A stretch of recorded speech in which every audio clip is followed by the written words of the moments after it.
Hello दोस्तों, कैसे हैं आप लोग। मैं उम्मीद करती हूँ कि आप सभी अच्छे ही होंगे। दोस्तों, आज हम इस वीडियो में एक ऐसी पौराणिक कहानी सुनेंगे जिसमें बहुत सी कथाएं छुपी हुई है। अतः आज की इस कहानी को बड़े ध्यान से लास्ट तक जरूर सुने। तो चलो दोस्तों, अब आज की कहानी तारा रानी की कथा को सुनते हैं। माँ भगवती को मानने वालों में से एक राजा स्पर्श भी थे। वो दिन रात उनकी पूजा अर्चना में लीन रहते थे। राजा को किसी चीज की कमी नहीं थी, बस उन्हें बच्चे की ख्वाहिश थी। सालों से बच्चा न होने के कारण राजा कुछ निराश रहा करते थे। एक दिन राजा की भक्ति से खुश होकर माँ भगवती ने सपने में आकर उसे 2 बेटी होने का वरदान दिया। आशीर्वाद मिलने के कुछ समय बाद राजा के घर एक बेटी पैदा हुई। बेटी पैदा होने की खुशी में राजा ने सबको दावत दी और बेटी की कुंडली बनवाने के लिए पंडितों को बुलवाया। सबने राजा से एक ही बात कही कि यह साक्षात देवी का रूप है। जहाँ भी इसके कदम पड़ेंगे वहाँ खुशियाँ ही खुशियाँ होंगी। ये भगवती देवी की भक्तन होगी।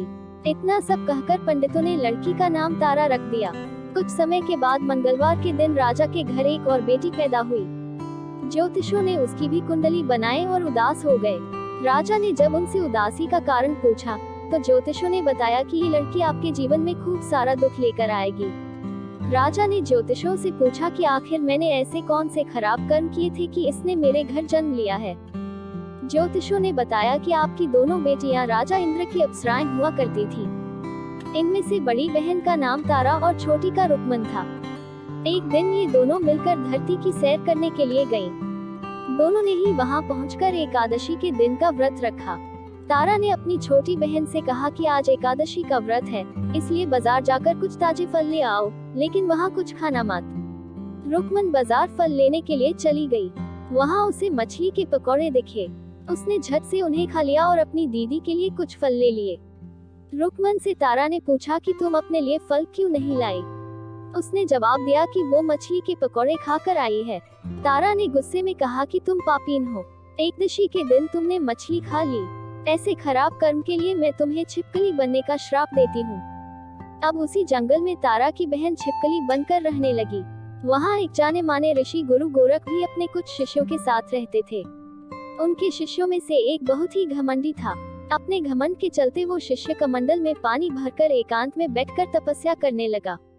तभी एक प्यासी गाय वहाँ आ गई। उसने सीधे अपना मुंह उस कमंडल में डाला और पानी पी लिया। पानी पीने के बाद जैसे ही गाय अपना मुंह बाहर को निकालने लगी तो कमंडल नीचे गिर गया और ऋषि का ध्यान भंग हो गया। ऋषि ने देखा कि गाय पानी पी गई है। अब गुस्से में ऋषि ने गाय को एक चिमटे से बुरी तरह घायल कर दिया।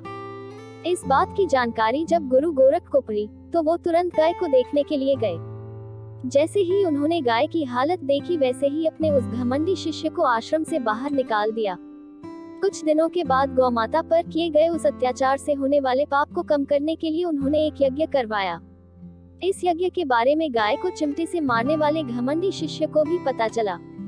वो सीधे पक्षी का रूप धारण करके यज्ञ स्थल पर गया और भोजन में अपनी चोंच से मरा हुआ सांप डाल दिया। किसी को इस बात की खबर नहीं हुई। ये सब होते हुए तारा से श्राप मिलने वाली छिपकली रुक्मन देख रही थी। उसके मन में हुआ कि इसे खाकर सारे लोग मर जाएंगे। सबकी जान बचाने के लिए छिपकली बनी रुक्मन सभी लोगों के सामने भोजन पर गिर गई। लोगों ने छिपकली को खूब कोसा और बर्तन को खाली करने लगे। उसी वक्त भंडारा करने वालों को खाने में मारा हुआ सांप भी दिखा। तब कहीं जाकर सबको समझ आया कि छिपकली सबकी जान बचाने के लिए जानबूझकर भोजन में गिरी थी।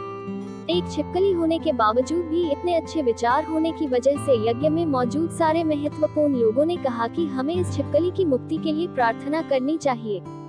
पंडित ने आगे बताया कि सबकी प्रार्थना से ही वो छिपकली तीसरे जन्म में आप जैसे प्रतापी राजा के घर बेटी के रूप में पैदा हुई है। वहीं तारा ने दूसरे जन्म तारामती के रूप में लिया और अयोध्या के राजा हरिश्चंद्र से शादी की।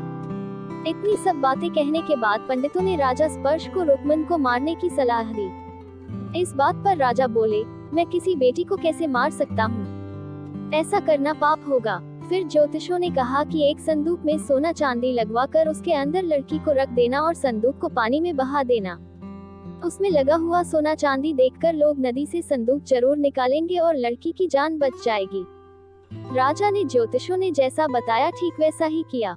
नदी में सोना चांदी जड़ा हुआ संदूक देखकर काशी के पास ही एक हरिजन ने उसे बाहर निकाल लिया। उसके कोई बच्चे नहीं थे, इसलिए उसने संदूक के अंदर की लड़की को पालने का फैसला लिया। उसे हरिजन व उसकी पत्नी ने खूब प्यार से पाला और रुक्को नाम रख दिया। बड़ी होते ही दोनों ने रुक्को की शादी करवा दी। रुक्को की सासू माँ तारामती और राजा हरिश्चंद्र के महल में साफ सफाई करने का काम किया करती थी। कुछ दिनों के बाद रुक्को की सासू माँ बीमार हो गई। उनकी जगह रुक्को वहाँ काम करने लगी। तारामती ने उसे देखा और पुराने जन्म के पुण्य के कारण पहचान लिया और उसे कहा कि तुम मेरे साथ बैठ जाओ। रुक्को ने बोला कि मैं तो हरिजन हूँ, इसलिए आपके पास नहीं बैठ सकती। तब तारामती ने उसे बताया कि तुम पूर्व जन्म में मेरी ही बहन थी। तुमने एकादशी के व्रत के दिन मछली खा ली थी और मैंने तुम्हें दंड देते हुए छिपकली बना दिया। अब तुम्हें दोबारा मनुष्य जन्म मिला है, तो इस जन्म में माँ वैष्णो की पूजा करके पुण्य कमा लो। माँ की पूजा से तुम्हारी सारी इच्छाएं भी पूरी होंगी। तारामती की इस बात को सुनने के बाद रुक्को माँ वैष्णो से एक बेटे के लिए प्रार्थना करती है और कहती है कि अगर उसकी मनोकामना पूरी हुई तो वो अपने घर में माँ वैष्णो देवी पूजन और जागरण कराएगी। माँ वैष्णो देवी उसकी प्रार्थना सुन लेती है और उसे बेटा होता है। पुत्र की प्राप्ति के बाद रुक्को उसकी देखभाल और लाड दुलार में माँ वैष्णो देवी की पूजा करना भूल जाती है।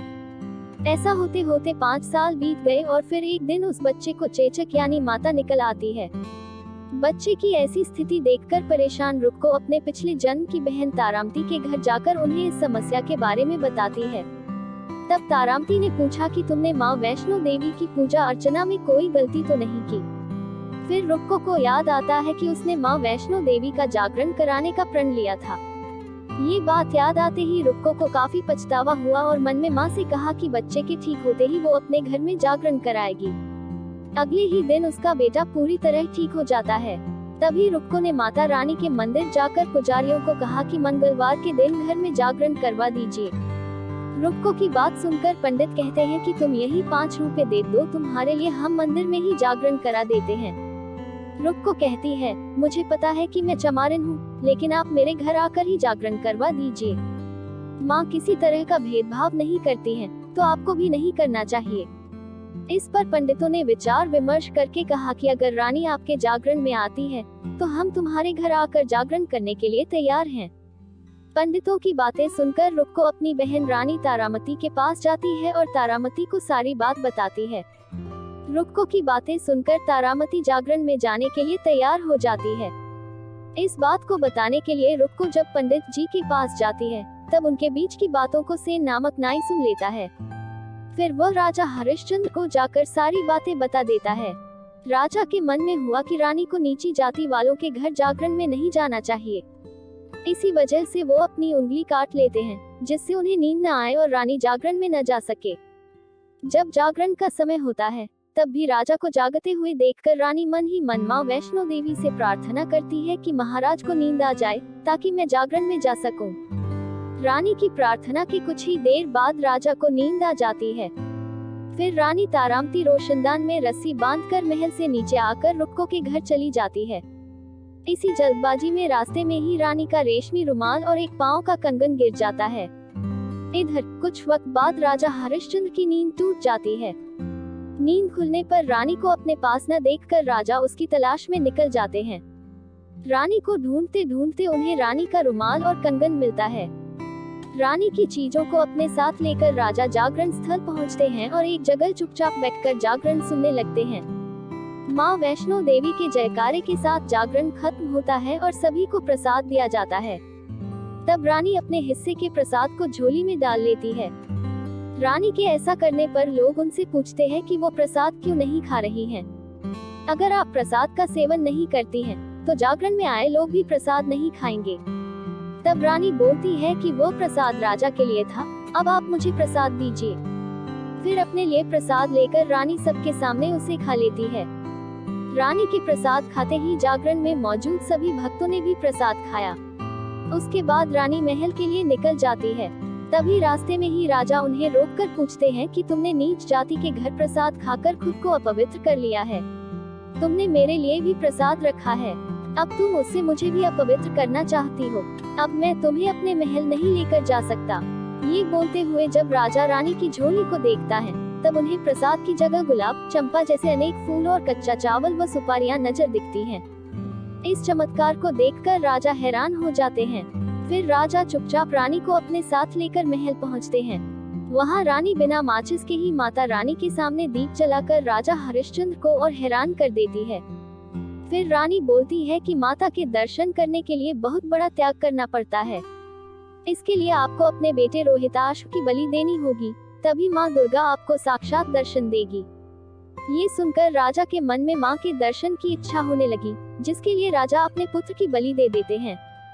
बलि देने के बाद माँ दुर्गा शेर पर सवार होकर प्रकट हो जाती है। उन्हें देखकर राजा हरिश्चंद्र काफी खुश हो गए और माँ दुर्गा ने तुरंत राजा के बेटे को दोबारा जिंदा कर दिया। इस चमत्कार को देखकर राजा हरिश्चंद्र खुश हो गए। तभी राजा ने माँ की पूरी विधि से पूजा करके उनसे गलतियों की माफी मांगी। माँ दुर्गा ने भी राजा को खुश रहने का आशीर्वाद दिया और अंतर्ध्यान हो गईं। तब राजा ने तारा रानी से कहा कि मैं बहुत खुश हूँ कि मुझे पत्नी के रूप में आप मिली हैं। फिर राजा हरिश्चंद्र, तारा रानी और रुक्मन तीनों अपनी मनुष्य योनि से छुटकारा पाकर देवलोक में चले जाते हैं। दोस्तों, हमें इस कहानी से यह सीख मिलती है कि तारा रानी व्रत कथा जीवन में श्रेष्ठ कर्म करने की सीख देती है। बुरे कर्मों के फल इंसान को भोगने ही पड़ते हैं। दोस्तों, अगर आपको ये कहानी अच्छी लगी है तो प्लीज वीडियो को लाइक, शेयर और कमेंट जरूर करें। ऐसी और भी मजेदार प्रेरक कहानियाँ सुनने और पहली बार वीडियो पर नए आए हो तो चैनल को सब्सक्राइब जरूर कर लें। चलिए दोस्तों, मिलते हैं एक नई ऊर्जावान कहानी के साथ। यहाँ तक वीडियो में बने रहने के लिए सभी का धन्यवाद।